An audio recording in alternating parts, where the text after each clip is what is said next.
Saudara-saudari yang dikasihi Tuhan, salam jumpa lagi dalam Inspirasi Rohani edisi hari ini, Minggu 13 Maret 2022, hari Minggu Prapaskah kedua. Marilah berdoa. Dalam nama Bapa dan Putra dan Roh Kudus. Amin. Saudara-saudari yang dikasihi Tuhan, inspirasi rohani hari ini diambil dari Injil Lukas bab 9 ayat 28b sampai dengan 36. Pada suatu ketika, Yesus membawa Petrus, Yohanes, dan Yakobus lalu naik ke atas gunung untuk berdoa. Ketika ia sedang berdoa, rupa wajahnya berubah dan pakaiannya menjadi putih berkilau-kilauan. Dan tampaklah dua orang berbicara dengan dia, yaitu Musa dan Elia. Keduanya menampakkan diri dalam kemuliaan dan berbicara tentang tujuan kepergiannya yang akan digenapinya di Yerusalem. Sementara itu, Petrus dan teman-temannya telah tertidur, dan ketika mereka terbangun, mereka melihat Yesus dalam kemuliaannya dan kedua orang yang berdiri di dekatnya itu.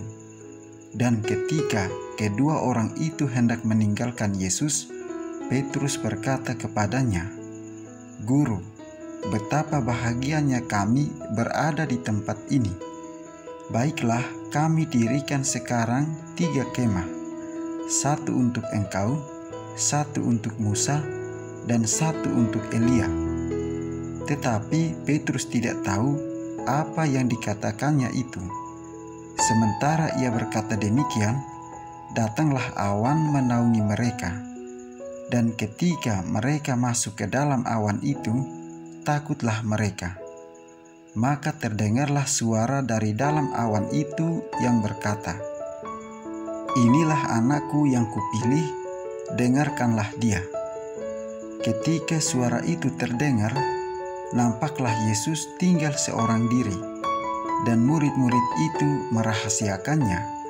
Dan pada masa itu, mereka tidak menceritakan kepada siapapun apa yang telah mereka lihat itu. Demikianlah sabda Tuhan. Saudara-saudari yang dikasihi Tuhan, perjanjian merupakan jalan masuk pada perubahan.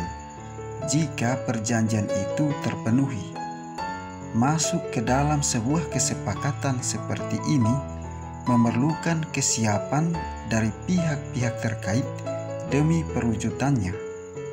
Maka perlulah kehendak untuk mendengarkan dan melaksanakannya secara baik. Aspek sedemikian ini tampak dalam sabda Tuhan hari ini. Hal ini dapat kita renungkan dalam apa yang dapat kita sebut sebagai 3 langkah perjanjian.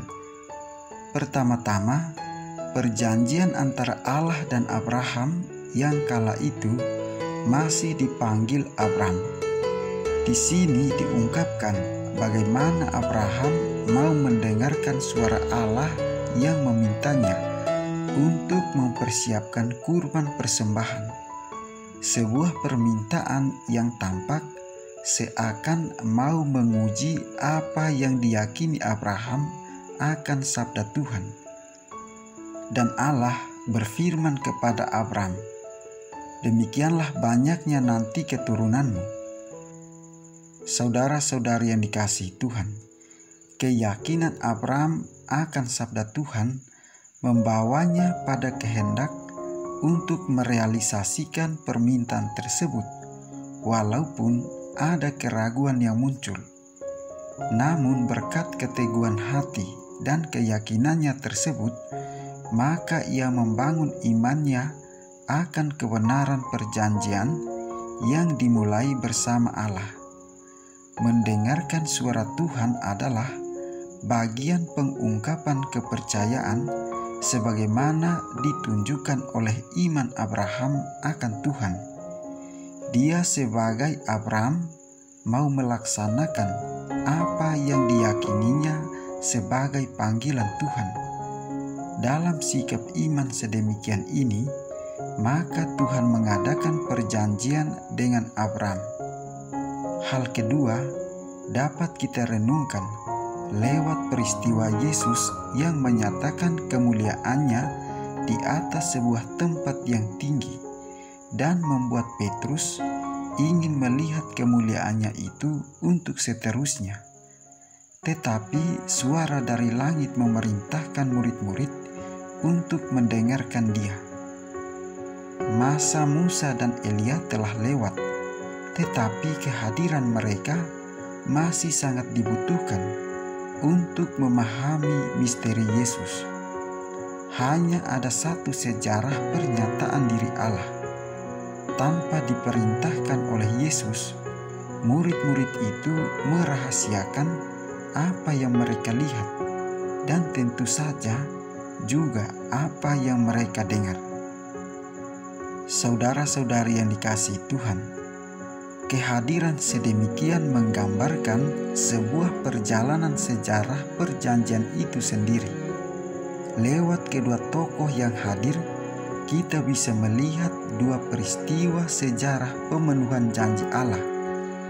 Musa menjadi figur yang membawa Israel keluar dari perbudakan di Mesir menuju tanah terjanji.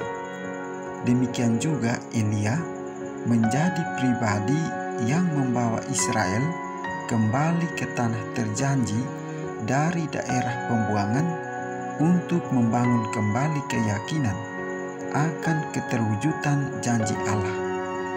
Lewat perjumpaan sedemikian ini berarti akan ada suatu kepergian atau eksodus baru, dan dengan eksodus ini umat manusia dibebaskan dari kekuasaan dosa dan diangkat untuk melihat kemuliaannya. Semuanya ini terjadi sesuai dengan apa yang tertulis dalam Taurat dan para nabi. Itulah sebabnya Musa dan Elia hadir pada peristiwa ini dan berbicara tentang eksodusnya. Saudara-saudari yang dikasihi Tuhan, dalam rangka kepergiannya ke Yerusalem itu, Yesus mau mengisyaratkan pengangkatannya ke surga. Apakah pengangkatan ini akan membawa pembebasan? Yesus akan pergi ke sana, tetapi kepergiannya ini akan terjadi melalui kesengsaraan, penyaliban, dan kebangkitannya. Tujuan kepergiannya ke Yerusalem tidak berakhir dengan kematiannya pada kayu salib, tetapi dengan pengangkatannya ke surga. Saudara-saudari yang dikasihi Tuhan, hal ketiga yang muncul dari langkah perjanjian ini adalah bagaimana kita yang adalah manusia lemah mendapatkan keserupaan dengan tubuh Kristus yang mulia. Rasul Paulus menegaskan bahwa Kristus akan memuliakan kita serupa dengan tubuhnya yang mulia. Justru karena ajakannya dan keterpanggilan kita sebagai warga negara surgawi yang menantikan Yesus Kristus sebagai juru selamat. Itulah penyelamatan yang akan dilaksanakan lewat perjalanannya ke Yerusalem, yang juga merupakan bagian dari pemenuhan janji Allah. Maka pantaslah kita pun turut mendukung perjalanan tersebut dengan keyakinan yang teguh dalam iman, sebagaimana iman Abraham tadi. Tetapi kita adalah warga kerajaan surga. Dari sana juga kita menantikan Tuhan Yesus Kristus, Sang Penyelamat, yang akan mengubah tubuh kita yang hina ini menjadi serupa dengan tubuhnya yang mulia, sesuai dengan kuasanya yang dapat menaklukkan segala sesuatu kepada dirinya. Saudara-saudari yang dikasihi Tuhan, kita mengambil bagian dalam perjanjian tersebut justru karena iman Abraham itu, dan kita mau menghidupinya terus-menerus sebagai konsekuensi iman kita, maka pantaslah kita mendengarkan berulang-ulang pembicaraan tentang tujuan kepergiannya ke Yerusalem sebagai bagian perwujudan perjanjian Allah dengan umat manusia. Inilah saat khusus kita merenungkan misteri sedemikian.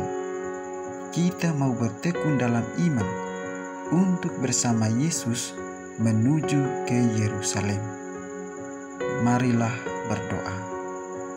Ya Bapa Surgawi, kami mempersembahkan diri kami kepadamu sebagai kurban persembahan yang hidup. Kami ingin ditabahkan dengan mendengarkan dan mengikuti ajaran-ajaran Putramu. Kami ingin memeluk salibnya, karena kami tahu Dia akan membangkitkan kami sekarang dan dalam keabadian. Sebab Dialah perantara kami yang hidup dan berkuasa bersama dengan Dikau dalam persatuan dengan Roh Kudus, Allah kini dan sepanjang segala masa. Amin.